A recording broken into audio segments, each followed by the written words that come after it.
The rain came down hard on the night Evelina Ashworth stood at the kitchen door of Larkspur Hall, her shawl soaked through, her stomach hollow with a hunger she had learned not to speak of aloud.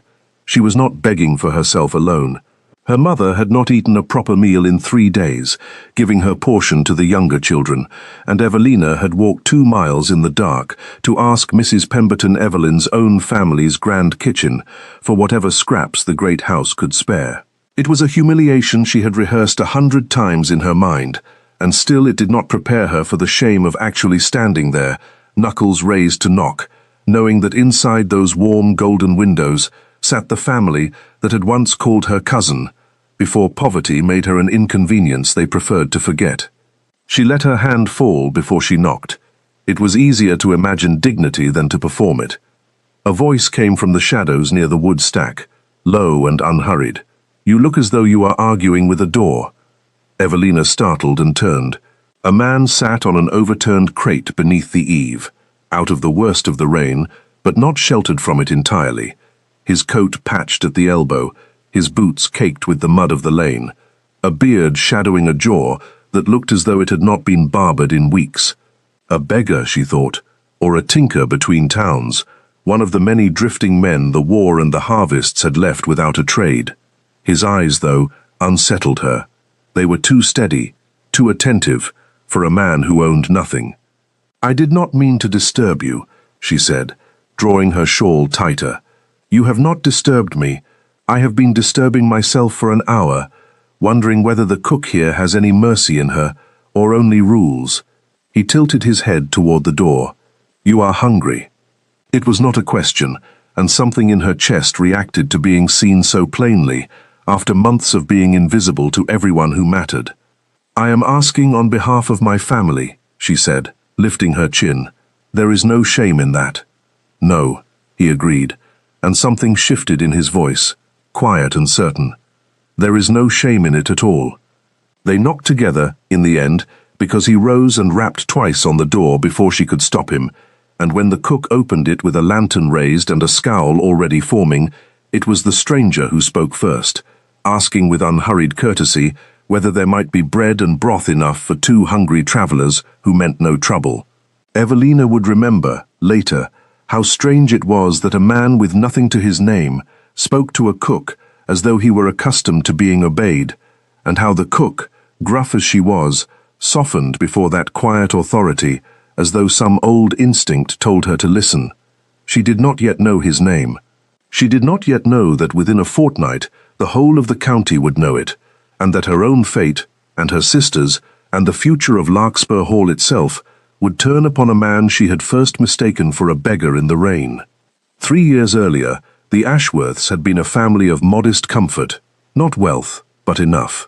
Her father had been a gentleman of small property and smaller ambition, content to raise his daughters quietly in the manner his own father had built, until a series of bad harvests, a foolish investment in a shipping venture that sank with all its cargo, and a debt inherited from an uncle nobody had loved, brought the family low enough that the manor itself had to be let to strangers, and the Ashworths removed to a cottage on the edge of the parish that even the tenants of Larkspur Hall considered beneath their notice. Evelina's mother had never recovered from the shame of it. Her younger sister, Cassandra, had recovered rather too well, in Evelina's private opinion, transforming herself within a single season into the loveliest girl in 3 parishes, a golden-haired vision whose poverty seemed only to make her more romantic in the eyes of every eligible bachelor who saw her weep prettily at the assembly rooms about her family's misfortune. Cassandra had a gift, undeniable and slightly terrifying, for being pitied and admired in the very same breath. Evelina had no such gift. She was accounted plain by anyone who troubled to compare her to her sister, though in truth she was merely ordinary, brown-haired and grey-eyed, and unremarkable in the way that made people's gazes slide past her toward something brighter. Where Cassandra wept, Evelina worked. Where Cassandra charmed, Evelina mended, cooked, bargained with tradesmen, nursed her mother's nerves, and walked to Larkspur Hall in the rain to beg for bread, because someone in the family had to be practical, and it was never going to be Cassandra. She did not resent her sister for this, not exactly. She resented the world for deciding, so early and so thoroughly, which sister was worth saving. The stranger's name, she learned that first night, was simply Reese. He offered no surname, and she did not press for one, assuming a man in his circumstances had reasons enough to keep such things close. They sat together on the kitchen step, while the cook, whose name was Mrs. Downing, and whose bark proved considerably worse than her bite, ladled out broth thick with barley and bones, and pressed a loaf of bread wrapped in cloth into Evelina's hands for her family besides. "You did not eat your share," Reese observed, when Evelina had taken only a few spoonfuls before setting the bowl aside. "I ate enough." "You did not." He said it without accusation, only quiet fact, the way a man might note that it had begun to rain again. "You are giving half your portion away in your mind before you have even left this step. To your mother, I would guess, or the younger ones." She looked at him properly then, unsettled by how near the mark he had struck. "You read a great deal into a stranger, for a man who has told me nothing of himself." "There is little to tell," he said, and something flickered behind his eyes that she could not name, gone before she could study it. "I have walked further than I care to remember, and eaten worse than I care to admit, and I find that hunger teaches a man to notice who around him is also hungry, and who only pretends to be, for advantage." "You think I pretend?" "I think," he said, "that you have not told me a single lie since we sat down, and that is rarer than you know." She did not know what to say to that, so she said nothing, and they sat in a silence that should have been uncomfortable, and was not, listening to the rain soften against the stones, until the hour grew too late, and she had to walk the 2 miles home with her loaf of bread held against her chest, like something precious. She did not expect to see him again. Beggars and travellers did not stay in one parish long, not when winter was closing in and the roads still held. She saw him again 3 days later, in the lane behind the Larkspur stables, mending a fence rail, with a competence that struck her as strange for a man who claimed to own nothing, his sleeves rolled to reveal forearms that had clearly done honest labour before, whatever his current circumstances. He looked up when her cartwheel caught in a rut nearby and crossed without being asked to help her free it, his hands steady and sure on the wood, and when the wheel came loose, he did not immediately release her cart, but studied her face instead. "You are troubled," he said. "I am always troubled. It is a condition of being an Ashworth these days." "Ashworth." He repeated the name slowly, as though testing its weight. "The family that once held Larkspur. The family that once held everything," she said, more bitterly than she intended, "and now holds a cottage with a leaking roof, and a mother who has not left her bed in a fortnight because the shame of it all sits on her chest like a stone. Forgive me, you did not ask for a confession." "I find I do not mind confessions," he said, and there was something almost gentle in the way he said it, a warmth that did not match his ragged coat or his unshaven jaw. "Tell me of your mother." So she did. She told him, standing in the mud of the lane with her cartwheel freed and no reason left to linger, except that she wanted to, about her mother's nerves and her father's quiet defeat, and her sister's determined brightness, and how the family's entire hope now rested on Cassandra, securing a good match before the last of their small savings ran out, because a good marriage was the only rescue a family like theirs could still hope for. She told him things she had not told anyone, not even the vicar's wife who fancied herself a confidant, and she could not afterward have explained why, except that Reese listened the way very few people ever had, as though her words carried genuine weight, as though she herself mattered beyond her usefulness. "And you," he said, when she had finished, "what do you hope for in all this?" The question startled her, because no one had asked it in longer than she could remember. Her family asked what she would do for them. No one asked what she wanted. "I hope," she said slowly, working it out as she spoke, "that my mother recovers her health, that my father finds some peace, that Cassandra marries well and is happy in it, truly happy, not merely secure." She paused. "For myself, I confess I have stopped hoping for much. It seems an indulgence a woman in my position cannot afford."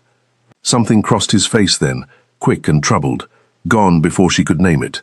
"That," he said quietly, is the saddest thing I have heard in a long while, and I have heard a great many sad things on the road." She did not know that he was, in that moment, furious, though not at her.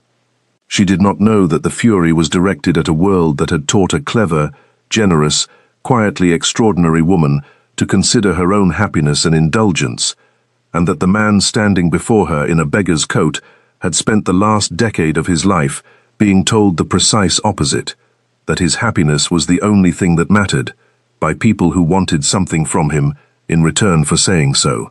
She did not know, because he had not told her, and would not tell her yet, that his name was not Rees at all, or rather that Rees was his given name, and nothing more, and that the surname he withheld was one that made men bow and women calculate, the name of a duke whose arrival in the county had been expected for a fortnight, and had not yet, so far as anyone knew, occurred.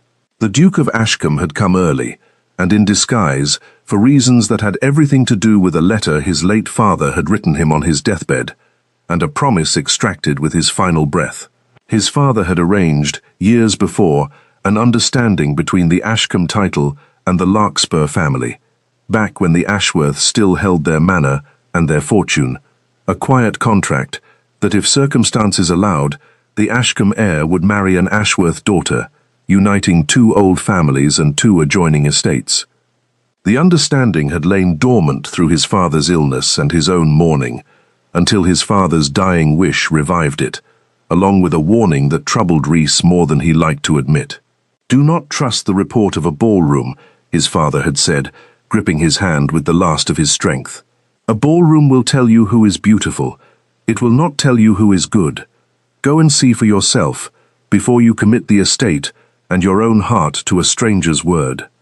So he had gone, not as the Duke of Ashcombe in his fine carriage with his retinue and his signet ring, but as a nameless traveller, unwashed and unremarkable, to observe the Ashworth family as they truly were, unguarded by the performance that wealth and title always summoned in others.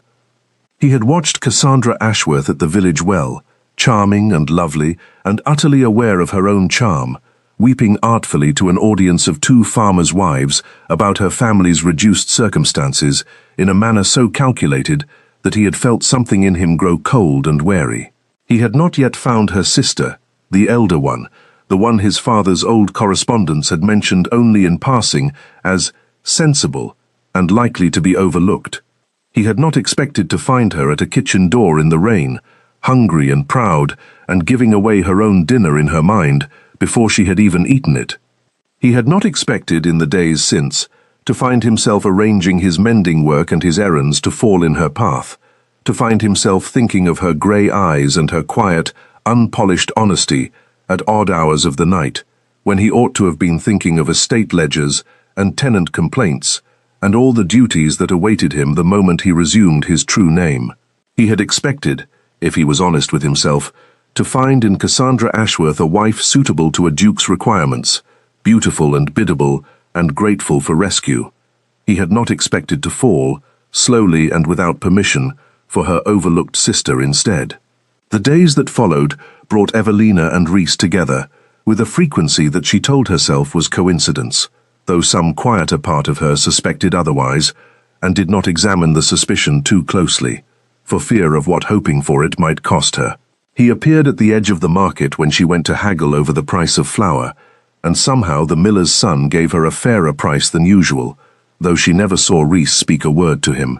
He appeared near the churchyard when she walked her mother to services, and carried the old woman's shawl and prayer book without being asked, with a courtesy that seemed at odds with his rough clothes, and her mother, who ordinarily noticed nothing beyond her own suffering, remarked afterward that there was something in that beggar's bearing she could not quite place, something that reminded her, oddly, of her own late father, who had been a colonel.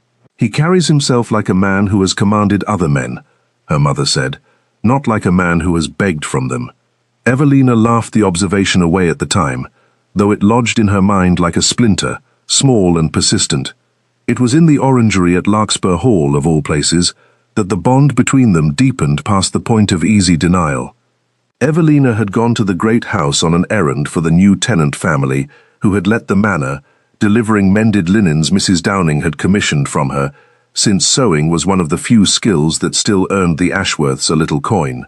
She found Rhys there among the orange trees, tending them with a careful, knowledgeable hand that again struck her as strange for a wandering man, pruning dead growth with a small knife he must have borrowed, or perhaps owned, though she could not imagine why a beggar would carry a pruning knife.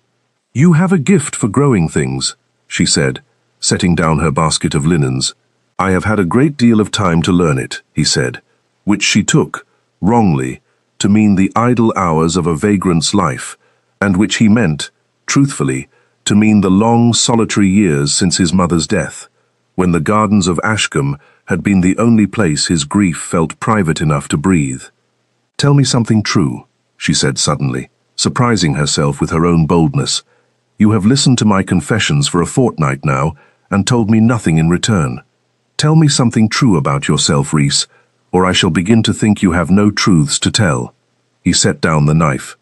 For a long moment he looked at her, and she had the strange sensation of watching a man weigh a decision far heavier than the question warranted. "I have lost people I loved," he said finally, quietly. "My mother, some years past. My father, more recently, and more painfully, because his death came with a duty I did not ask for and do not know how to carry well. I have spent much of my life being told what I owe to others, my name, my title, my blood, and very little time being asked what I actually wish for myself." He paused. "That is truer than anything I have said to another soul in a very long while." "Your title," she repeated softly, and something in her chest went very still. "You have a title." For a moment, she thought he might tell her everything. Right there among the orange trees with the winter light slanting gold through the glass, and something in his face suggested he wanted to, badly, the words rising and then retreating like a wave that could not quite reach the shore. But a footman's voice called from the passage just then, summoning Rhys away on some pretense that Evelina did not understand, but that he obeyed with visible reluctance, and the moment passed, and she was left standing among the orange trees with a question unanswered, and a suspicion she did not yet know how to name. She did not have long to wonder before circumstance forced the issue, though not in the manner she expected. The letter arrived at the Ashworth cottage on a grey Tuesday, sealed with a crest Evelina did not immediately recognize, though her mother recognized it at once, and grew so pale that Evelina feared she might faint. It was from the estate of Ashcombe, informing the family that His Grace the Duke of Ashcombe would be arriving in the parish within the fortnight to formally call upon the family, in accordance with an understanding arranged between the late Duke and Evelina's own late grandfather years before, an understanding that named an Ashworth daughter as his intended bride. "He is coming for Cassandra," her mother breathed, clutching the letter to her chest, as though it were a rope thrown to a drowning woman. "Oh, Evelina, he must be coming for Cassandra. Look at her, and look at you. Forgive me, my dear, but you must see it as plainly as I do. A duke will want beauty. He will want Cassandra." The letter did not specify which daughter, only an Ashworth daughter, a vagueness that Evelina's mother resolved instantly and without discussion in her younger daughter's favor, already planning gowns and hairstyles and the precise angle at which Cassandra ought to be seated to catch the most flattering light. Evelina, standing at the edge of this sudden whirlwind of hope, felt something curl cold and small in her stomach, a feeling she refused to examine, because examining it would mean admitting that some foolish, undisciplined part of her heart had begun, without her permission, to hope that the intended bridegroom might be a duke, and not merely a man in a beggar's coat, that the two might somehow be one and the same, and that hope, she reminded herself sharply, was an indulgence she could not afford. She did not see Rhys for 4 days after the letter arrived. She told herself this too was coincidence, though the ache of his absence taught her, more thoroughly than any confession could have, exactly how much she had come to depend on the sight of him. When she did see him again, it was in circumstances that changed everything. The Duke of Ashcombe's arrival was announced for the following Saturday, and the whole parish buzzed with the news. Cassandra, most of all, who spent every waking hour in front of the small, cracked mirror in their shared bedroom, practicing expressions of gentle surprise and modest delight for the moment his grace would first behold her. Evelina helped her sister prepare with the same quiet efficiency she brought to every family crisis, taking in a seam here, pressing a ribbon there, and told herself sternly that whatever foolishness had bloomed in her heart over a beggar's kindness had no bearing whatsoever on the arrival of an actual duke, a man she had never met and would likely never speak to beyond the barest civility, since dukes did not, as a rule, converse with the plain elder sisters of the young women they intended to court. On the Friday before his arrival, Evelina walked once more to Larkspur Hall, this time not to beg, but to return a mended tablecloth to Mrs. Downing, and found the great house in an uproar of preparation, servants polishing and airing rooms that had stood closed for years, a flurry of activity that made no sense for the arrival of tenants but made perfect sense, she would soon understand, for the arrival of a duke who was, in fact, already living beneath that very roof. She found Rhys in the stable yard, and her relief at seeing him again was so immediate and so unguarded that she nearly ran to him before she caught herself. "You have been avoiding me," she said, more accusation than question. "I have been occupied," he said, and there was something strained in his voice, some private battle she could not read. "Evelina, there is something I must tell you, something I ought to have told you a fortnight ago, and I have been a coward in the delaying of it." Her heart began to pound, though whether from hope or dread she could not have said. "Tell me now, then." But before he could speak, the stable yard filled with the sudden clatter of a grand carriage, arriving a full day ahead of schedule, footmen leaping down, a coachman calling out titles and greetings, and among the confusion, the estate steward came hurrying across the yard, bowing low before Rhys, with a deference that made no sense at all for a beggar. "Your Grace," the steward said, breathless, "forgive the early arrival of the party from London. We were not prepared to receive them until tomorrow, but Lord Pemberton insisted upon—" The steward's words continued, but Evelina heard nothing after those first two syllables. "Your Grace." She looked at Rhys, at the patched coat, and the unshaven jaw, and the eyes that had listened to her every confession with such careful attention, and understood, all at once, and with a violence that stole the breath from her lungs, exactly who she had been speaking to all this time. "You are the Duke," she said, and her voice came out smaller than she intended, smaller than the enormity of the betrayal deserved. "Evelina, you are the Duke of Ashcombe." She stepped back from him, as though the ground beneath her had shifted. "You let me believe you were a beggar. You let me tell you everything, my family's shame, my mother's illness, things I have told no other living soul, and all the while you were laughing at me, at the foolish plain sister who thought a poor stranger might actually care what she—" "I was never laughing," he said, and the raw urgency in his voice stopped her mid-sentence. "Evelina, I swear to you upon my father's grave, I have never in my life been more sincere with another person than I have been with you these past weeks. I concealed my name because my father, on his deathbed, warned me not to trust the false face that wealth and title summon in others, and he was right to warn me, because I have watched your sister perform grief for an audience of strangers at the village well, and I have watched you give away your own dinner without a second thought, and I did not know how to tell you the truth without losing the only honest conversation I have had in years. You should have told me," she said, and tears she despised herself for were rising hot in her eyes. "You let me hope for something that was never mine to hope for. Your family arranged a match with an Ashworth daughter, and everyone, including you, has understood from the first letter that the daughter in question is Cassandra. I am nothing to you but a diversion you enjoyed on the road to marrying my sister. That is not true. Is it not?" Her voice broke, and she hated that it broke, hated that she could not summon the cold composure the moment demanded. "You are here to court Cassandra, Your Grace. The whole parish knows it. My own mother has spent 4 days arranging ribbons in her hair for your benefit. Whatever this was, between the beggar and the beggar woman at his door, it ends here, because you and I both know it was never going to be permitted to become anything else." She turned and walked away before he could answer, walked the 2 miles home in the gathering dark with her chest aching in a way that had nothing to do with hunger, and if the Duke of Ashcombe called after her, she did not let herself hear it, because hearing it would have meant turning back, and turning back would have meant hoping again, and hope, she reminded herself with every furious step, was an indulgence she could not afford. The formal call, when it came the following afternoon, was everything Evelina's mother had dreamed, and everything Evelina herself dreaded. The Duke of Ashcombe arrived in full and unmistakable splendor this time, bathed and barbered and dressed in the fine dark coat his title demanded, and the transformation was so complete that Evelina, watching from the cottage window as his carriage drew up, felt a fresh wave of that same disorientation, as though the man she had known in the rain had been an entirely different person from the one now stepping down before her family's humble door. Cassandra was, predictably, magnificent.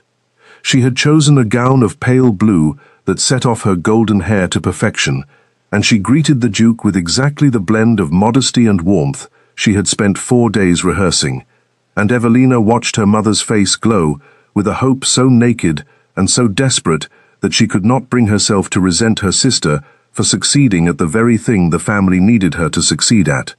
The Duke's eyes, however, did not linger on Cassandra's careful performance.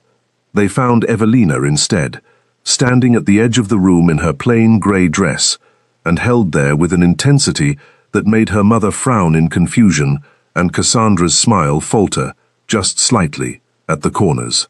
"Miss Ashworth," he said, and it took Evelina a moment to realize he had addressed her, not her sister, using the family name that belonged equally to both of them, but that convention, and everyone's expectation, had assumed would fall to Cassandra.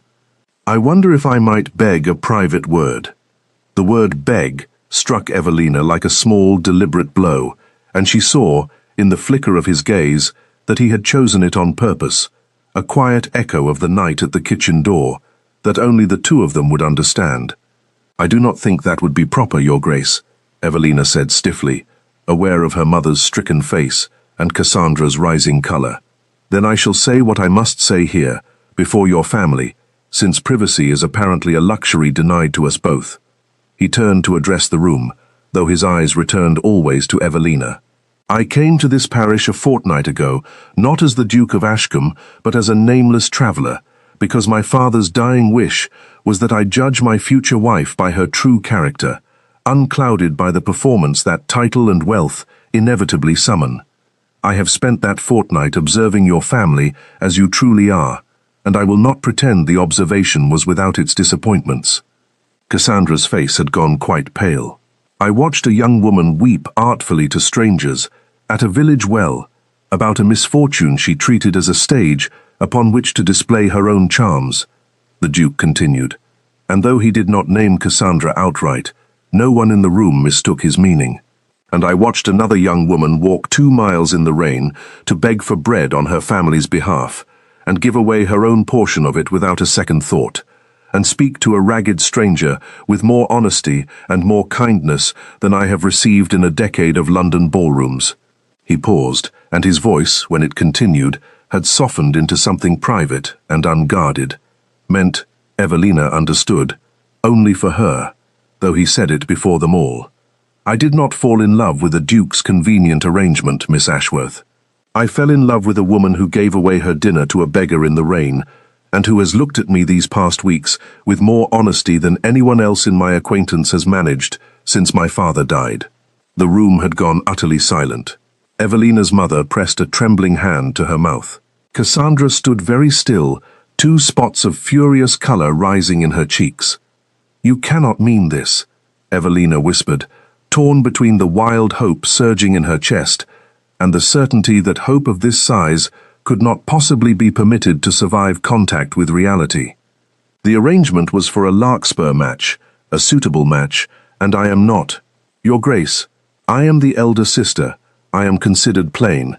I bring nothing to such a match, no beauty to speak of, no dowry left to offer, nothing but yourself," he said quietly, closing the distance between them, despite the watching family. "Which is, I have come to understand, the only thing I actually wanted. It should have been the ending, and in the story Evelina had permitted herself to imagine, briefly and guiltily, in the days before, It might have been.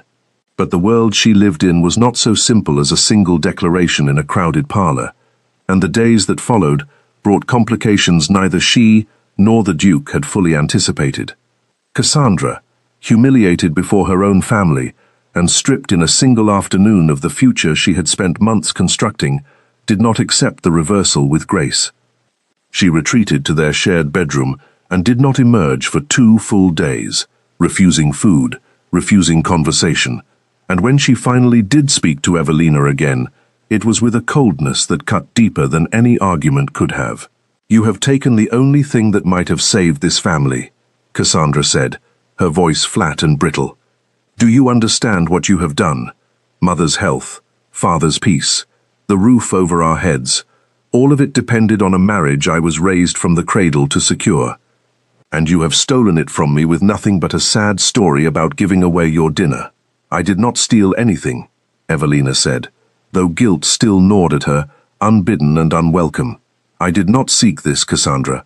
I did not know he was the Duke until the very hour you also learned it. And yet you kept his company for a fortnight, alone, unchaperoned, while I prepared myself for a courtship I believed was mine by right. Did you never think to mention the ragged stranger you had grown so fond of? Or did some part of you already suspect there was more to him than his coat suggested, and you kept him to yourself precisely because of it?" The accusation landed with uncomfortable force, because Evelina could not, in perfect honesty, deny that some part of her had sensed Rhys was more than he appeared, even before she had any proof of it, and had said nothing to her sister about their meetings, not entirely out of discretion. She had wanted, she admitted privately to herself in the sleepless hours that followed, to keep something for herself. One small, unclaimed happiness in a life spent entirely in service to her family's needs. The admission did not make her a villain, she told herself, but it did not leave her wholly innocent either, and the tangled guilt of it kept her awake long after Cassandra's breathing had evened into sleep beside her. Their mother, for her part, oscillated between disbelief and a kind of stunned, calculating hope, uncertain whether to be furious at the collapse of her carefully laid plans or grateful that a duke's fortune might rescue the family regardless of which daughter secured it. Their father, when informed, said only that he had always found Evelina the more sensible of his 2 daughters, and that sense, in his experience, wore better over the length of a marriage than beauty alone, a remark that earned him a wounded look from Cassandra and a rare, grateful smile from Evelina.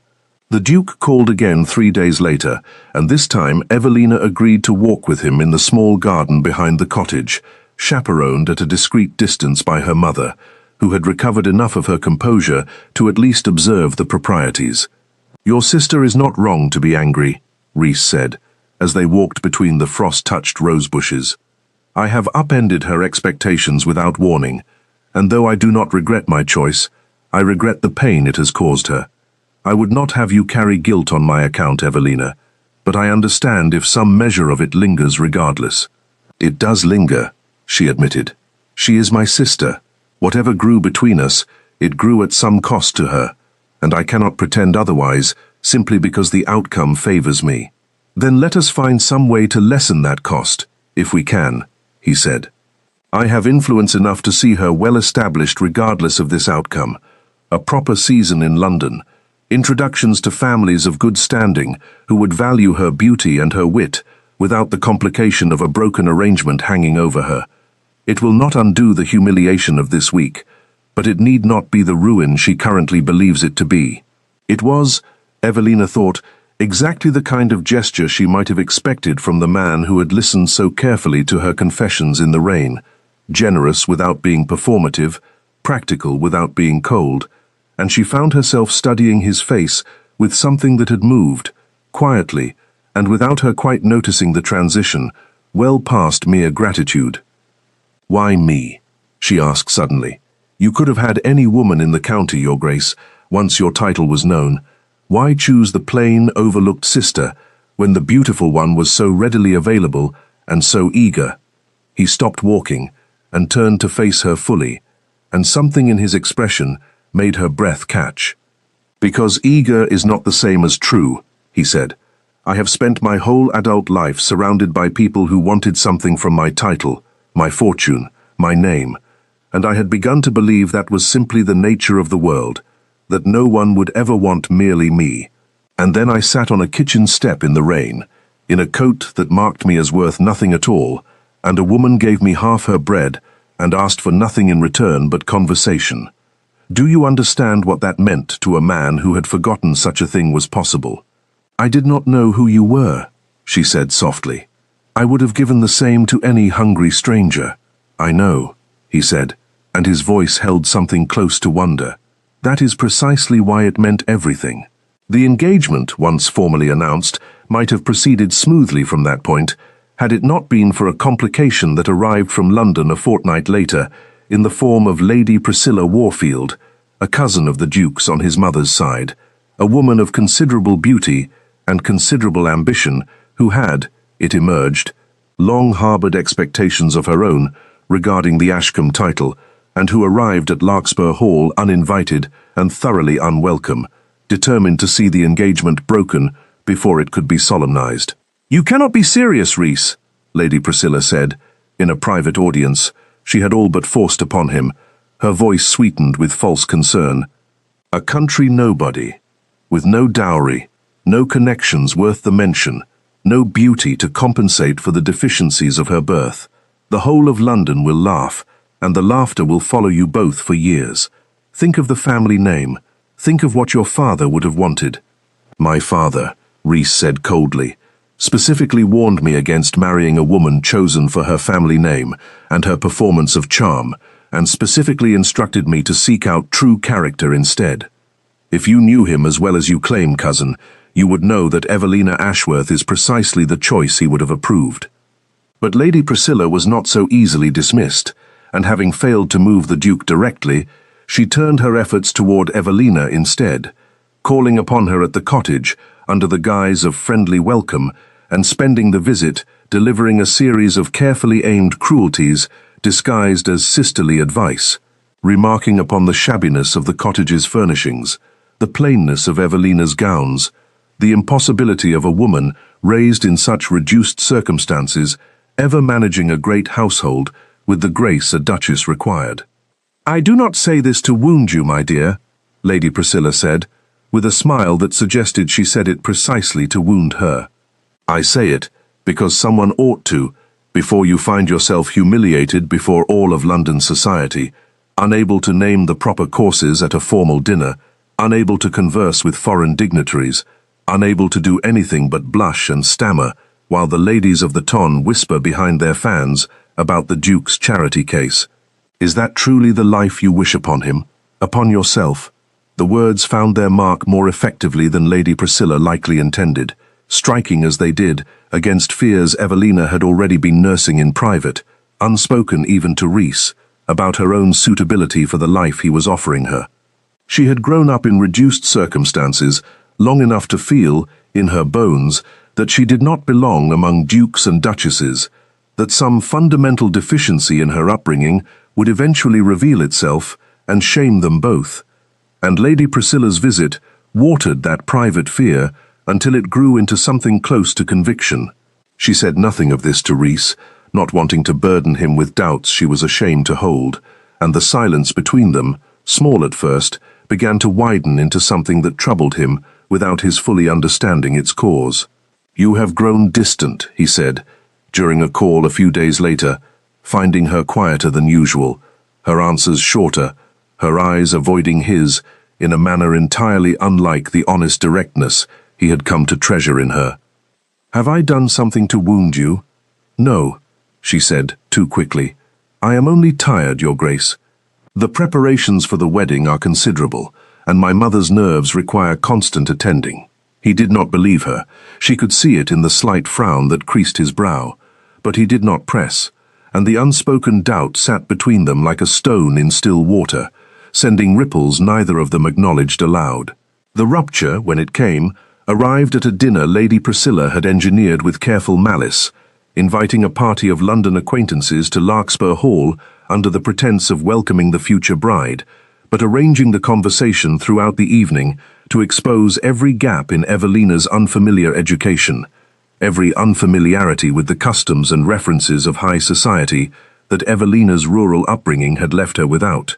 She endured question after pointed question with as much composure as she could summon, but composure has limits, and by the time the final course arrived, her hands were trembling beneath the table, and her responses had grown so halting and so miserable that even the less unkind guests began to exchange uncomfortable glances.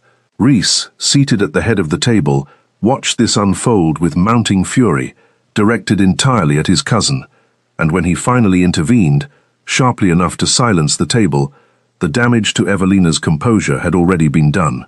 She excused herself before the final course was cleared, retreating to the garden in the cold night air, and it was there that Rhys found her some minutes later. Her eyes bright with tears, she was fighting not to shed. "I cannot do this," she said, before he could speak, the words tumbling out in a rush of humiliation and fear that had been building for weeks. "I cannot be a duchess, Rhys. I do not know the proper forms of address for foreign dignitaries. I have never in my life attended a formal dinner longer than 3 courses. I have spent my adult years mending linens and haggling over flower prices, not studying the conversation of ambassadors. Your cousin is cruel, but she is not entirely wrong. I will humiliate you before all of London, and I cannot bear the thought of it.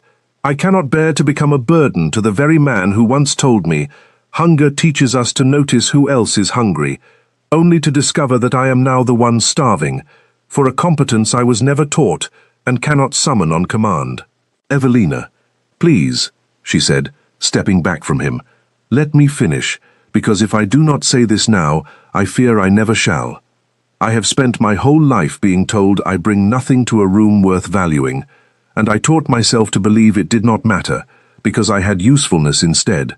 I could mend and cook and manage a household on nothing, and that usefulness was enough. But usefulness is not what a duchess requires. A duchess requires polish and grace, and a lifetime of preparation I simply do not possess, and I fear that no amount of love between us, however true, can teach me those things quickly enough to spare you the embarrassment of a wife who does not belong." She turned to leave, and it was the sound of his voice, cracking with an emotion she had never heard from him before, that stopped her. "Do you think," he said, "that I did not feel exactly the same the day my father died, and I inherited a title I had spent my whole life avoiding, and discovered that I did not know the first thing about managing an estate the size of Ashcombe, that I had spent my years as a second son learning nothing useful because no one expected I would ever need it? I sat in my father's study for 3 days after his funeral, staring at ledgers I could not understand, feeling precisely the fraud you describe feeling now. Do you know what taught me otherwise?" She turned back, uncertain, and found him closer than she expected, his eyes fierce with a sincerity that stopped her breath. "I learned it," he said, "the same way any competent person learns anything unfamiliar, slowly, imperfectly, and with the help of people who cared enough to teach me without judgment. You are not asking to be a duchess tomorrow, fully formed and flawless. You are asking to become one, over years, with a husband beside you who has walked exactly the same unfamiliar road and remembers precisely how frightening it was. My cousin does not want you to fail because she doubts your capability, Evelina. She wants you to fail because your capability, given time, will exceed anything she herself could offer, and she knows it, and it terrifies her. You cannot know that." "I know," he said, "that a woman who walked 2 miles in the rain to feed her family, who gave away her own dinner to a stranger without a second thought, who has managed a household on nothing, and kept her mother's spirits from collapsing entirely under the weight of shame, that woman does not lack capability. She lacks only practice, and practice can be taught. What cannot be taught is the character you already possess in abundance, and that character is the only thing I have ever actually wanted in a wife." The words settled over her, like warmth returning to cold hands, painful at first and then, slowly, healing. She did not answer him immediately, needing a long moment to let the fear recede enough for hope to take its place again. But when she finally spoke, her voice had steadied. "Your cousin will not stop," she said, "not merely with unkind dinners. She wants this marriage broken, and I do not think she will rest until she has achieved it by whatever means available to her. Then we shall face whatever she attempts together, he said, as we ought to have been doing from the start, instead of allowing her cruelty to fester in silence between us. Promise me, Evelina, that whatever doubt or fear troubles you in the future, you will bring it to me directly, rather than carrying it alone until it grows too large to bear. I cannot fight battles I do not know exist. I promise, she said, and meant it fully, understanding at last that the distance which had grown between them these past weeks had been born not of any failing in him, but of her own old habit of shouldering every burden silently, a habit that a true partnership would require her to unlearn. Lady Priscilla did not, as it happened, rest quietly after this reconciliation. Her final gambit arrived a week before the wedding, in the form of a rumour deliberately seeded through the London gossip that circulated even in the country parish, a whispered suggestion that Evelina Ashworth had known the Duke's true identity from their very first meeting at the kitchen door, that the entire courtship had been a calculated deception on her part, a scheme to secure a Duke through false humility and manufactured kindness. The rumour, malicious and entirely false, threatened to poison the very foundation upon which their bond had been built, since it struck precisely at the honesty Rhys had valued in her above all else. The rumour reached Evelina through her own mother, who repeated it with visible distress, uncertain how to reconcile it with what she believed of her daughter's character, and Evelina understood immediately who must have originated it and precisely what it was designed to accomplish. She did not wait for Rhys to hear the rumour second-hand and wonder, even briefly, whether it held any truth. She went to him directly, at Larkspur Hall, and repeated to his face exactly what Lady Priscilla was claiming, watching his expression carefully as she did. "You believe it a possibility," she said, when his face remained troubled longer than she found comfortable, "that I deceived you from the start." "No," he said, and the immediacy of his answer eased something tight in her chest. "I do not believe it for a moment, Evelina. I have watched you these past months, and I know the shape of your honesty too well to doubt it now, over a rumour engineered by a woman who has proven herself willing to lie for far smaller stakes than this. I was troubled only because I feared the rumour might reach you before I could reassure you of my confidence, and cause you the very pain I see written now across your face." "Then let us end it together," she said, with a resolve that surprised even herself, "before it can grow larger and cause more damage than it already has." Together they confronted Lady Priscilla the following evening, in the presence of witnesses whose testimony could not later be disputed, and Evelina, drawing on a steadiness she had not known she possessed until circumstance demanded it, laid out plainly, and without flinching, the true sequence of events. The accidental meeting at the kitchen door, the fortnight of conversations conducted in genuine ignorance of the Duke's identity, the shock of discovery in the stable yard that Rhys himself could confirm, having witnessed her reaction firsthand. She spoke with a quiet dignity that impressed even the most skeptical of the assembled witnesses, and when Lady Priscilla attempted to press her fabrication further, Rhys himself intervened with a coldness that left no doubt of where his loyalty stood. "You will not speak my future wife's name in falsehood again, cousin," he said, "not in my presence, and not, I think, anywhere else, if you value whatever remains of your own standing in this family. I have watched Evelina Ashworth's character tested more thoroughly in these past weeks than most people's characters are tested in a lifetime, and she has met every test with a grace and honesty that shames the rest of us. I will not have that character slandered by a woman whose own motives have been transparent to everyone but herself since the moment she arrived." Lady Priscilla, faced with the united front of the Duke's certainty and Evelina's calm testimony, retreated from the field with what little grace she could muster, and though she did not remain in the county to witness the wedding, her final defeat marked the last serious obstacle standing between Evelina and the future she had once believed too large to hope for. The wedding itself, when it finally arrived on a bright, cold morning in early spring, was a smaller affair than the grandest London society might have expected of a duke, held in the modest parish church where Evelina had worshipped her whole life rather than some grander cathedral, a choice Rhys had insisted upon precisely because it honored the honesty of where their bond had truly begun. Cassandra, whose fury had softened over the intervening months into something closer to genuine reconciliation, particularly after the promised London season, had indeed secured her the admiring attention of a Viscount's second son, who valued her wit as much as her beauty, stood beside her sister as she had once stood beside her in every childhood trial, and wept openly through the ceremony in a manner that struck Evelina as, for the first time in longer than she could remember, entirely sincere.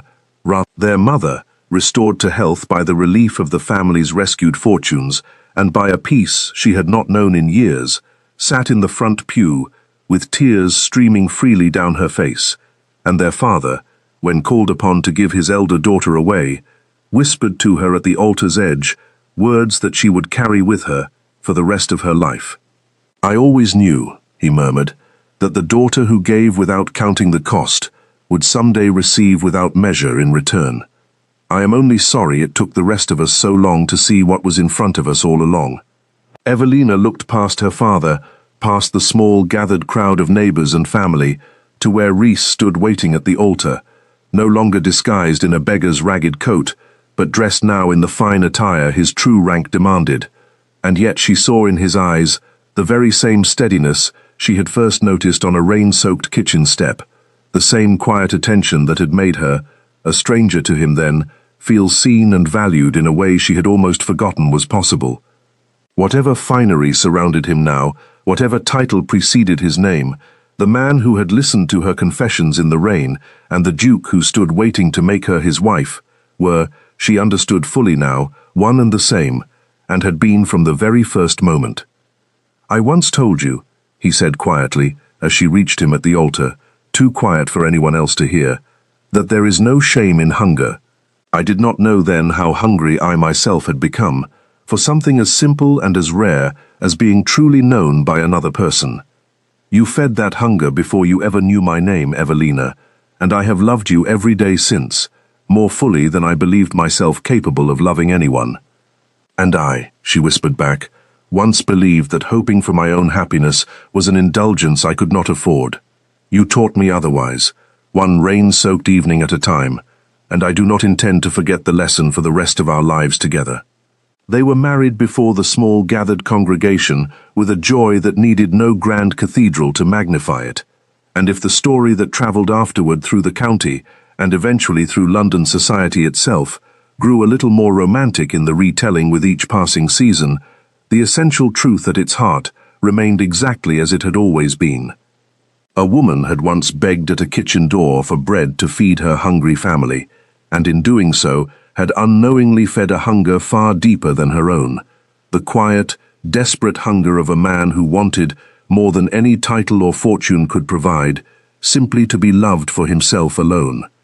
And in the giving of one small, unconsidered kindness, she had received, in return, a lifetime of love that no ballroom performance, no calculated charm, no careful pursuit of advantage could ever have secured half so completely.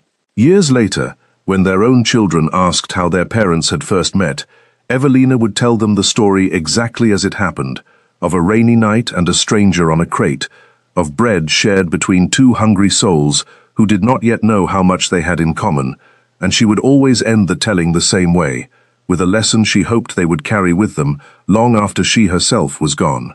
"Kindness given without expectation of return," she would say, "is the rarest treasure a person can offer another, because it cannot be faked, and it cannot be bought, and it reveals more of the giver's true heart than any grand gesture ever could. I did not know, that night at the kitchen door, that I was feeding a duke. I knew only that a stranger was hungry, and that I had bread enough to share. Everything that came after, all the love and the joy and the family we built together, grew from that single small choice to be kind when kindness cost me something, and asked for nothing at all in return." And Rhys, listening from across the room with the same quiet attention he had first turned upon her on a rain-soaked kitchen step so many years before, would smile the private smile of a man who had found, against every expectation his rank and his wounded heart had once permitted him, the one thing he had least expected and most needed. a love that had chosen him, plainly and honestly, before it ever knew his name. There is, in every great house, a small kitchen door that no visitor of consequence is ever meant to notice, a plain and weathered threshold reserved for tradesmen and servants and the occasional wandering beggar the cook takes pity upon in hard weather. At Larkspur Hall, that door was repainted every spring, its hinges oiled, its step swept clean each morning by a girl who had once, long ago, been instructed never to let it stand open too long against the cold. Evelina insisted, in the years that followed her marriage, that the door remain exactly as it had always been, unremarkable and unadorned, though the Duke offered more than once to have it replaced with something finer, something that better suited the grandeur it now indirectly represented. Let it stay plain, she told him each time he raised the matter, for it was plain and unremarkable the night it changed both our lives forever, and I do not believe grandeur improves upon a truth already perfect in its simplicity. She kept a standing instruction with Mrs. Downing, who remained head cook at Larkspur long after the estate passed fully into the Duke's keeping, that no traveller, however ragged, however unpromising in appearance, should ever be turned from that door hungry, and in the years that followed, the parish came to know the kitchen at Larkspur Hall as a place where kindness was given freely and without judgment, a reputation Evelina guarded more fiercely than any title she had gained by marriage.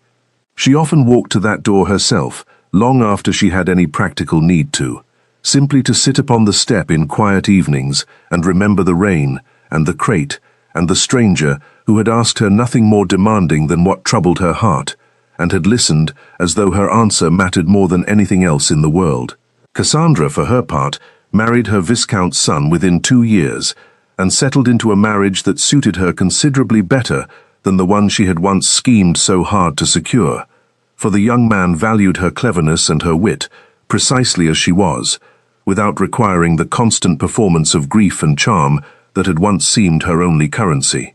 The two sisters, estranged briefly by circumstance and jealousy, grew closer in the years that followed than they had ever been in childhood, bound now, not by rivalry, but by the shared understanding of how narrowly they had each nearly lost what mattered most, and how fortunate they had both, in the end, proven to be.